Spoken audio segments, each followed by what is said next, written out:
At 6 on your side investigates the Ohio parole system that some call non-transparent and unfair. Tara Morgan has a rare glimpse from behind prison walls where inmates believe minds are already made up about their fate. I wasn't sentenced to life in prison.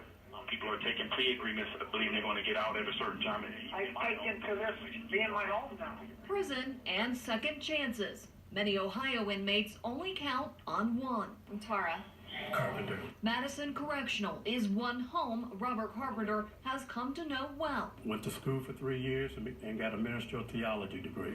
Carpenter says none of it mattered, though, at his first parole hearing last summer after reaching his 30-year minimum for the brutal 1988 killing and robbery of an elderly Columbus woman.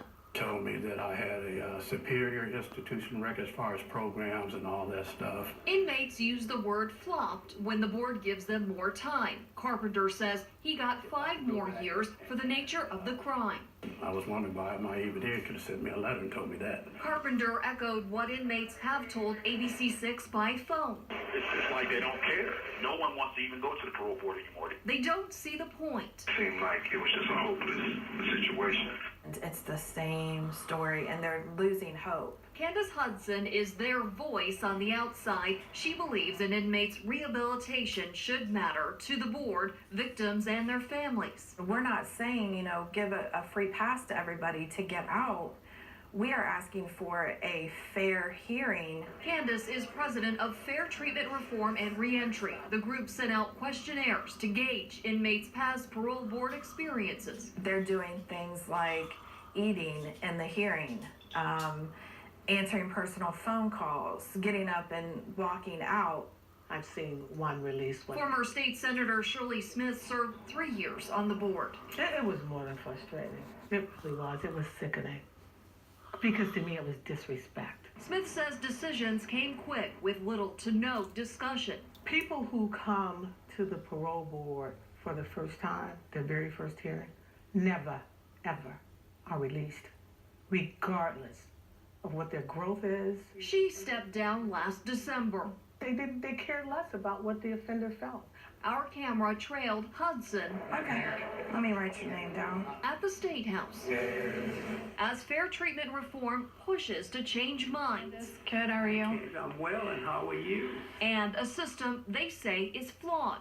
Their proposal calls for an appeal process and inmates' personal parole hearings recorded with transcripts made public. Do you feel like people don't understand that? Yes. Or don't care? I feel like people don't understand or care about any of it. I feel like people just think, oh, they committed a crime, let's throw them away. Just this month, Governor DeWine and the ODRC director announced parole reform. The initiative calls for increased transparency, with inmates being allowed for the first time to participate in full board hearings and for them to be live streamed for you to watch. Training would be required for all board members on legal updates and interviewing skills. Hudson and Smith say the board needs to be diverse. The deck is stacked. It is comprised of former parole officers or correction officers or former DRC employees. The DRC director appointed 3 new members. Still, of the 10, most have DRC backgrounds. Candace isn't just an advocate. That's my angel right there. She's a prison wife. He has a family that loves him, people that love him, people that believe in him. Her husband, Dwayne, is serving 20 to life for murder, robbery, and assault. He was 17 when bound over as an adult. And he was told he would never see prison at the age of 40, and he's 43 now. She shared a personal prison chat video. I want to go home right now. I know you do. Last August, Dwayne got a 6-year flop for the nature of his 1993 crime. That is not going to change. That will never change, but he's changed. It was his second time before the board. He served 26 years. I ain't no angel, but my prison behavior is, is more positive and productive more than anything. Hudson is one of nearly 4,000 old law inmates incarcerated for crimes committed before July 1996. They should have been out a long time ago. Candace says the state's transparency plan should be retroactive since many inmates haven't received fair, meaningful hearings. Her group wants an immediate review of old law inmates.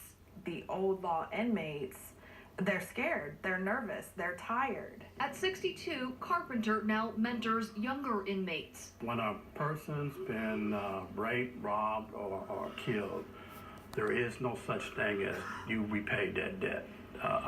That's foolish thinking on anybody's part.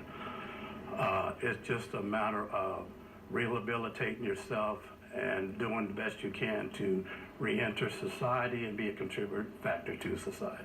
Punished for violent crimes. Now many waiting years for a second chance they say may never come. Y'all have 31 years in the prison system then. And we're free us. And then we do anything to dishonor that. I have nothing to say if I came back. ODRC says the board believes it's making the best decisions with public safety and rehabilitation in mind. The governor's office says a fourth new parole board member will be appointed with a background in mental health or addiction counseling. Fair Treatment Reform and Reentry says it does have support at the State House for its proposal.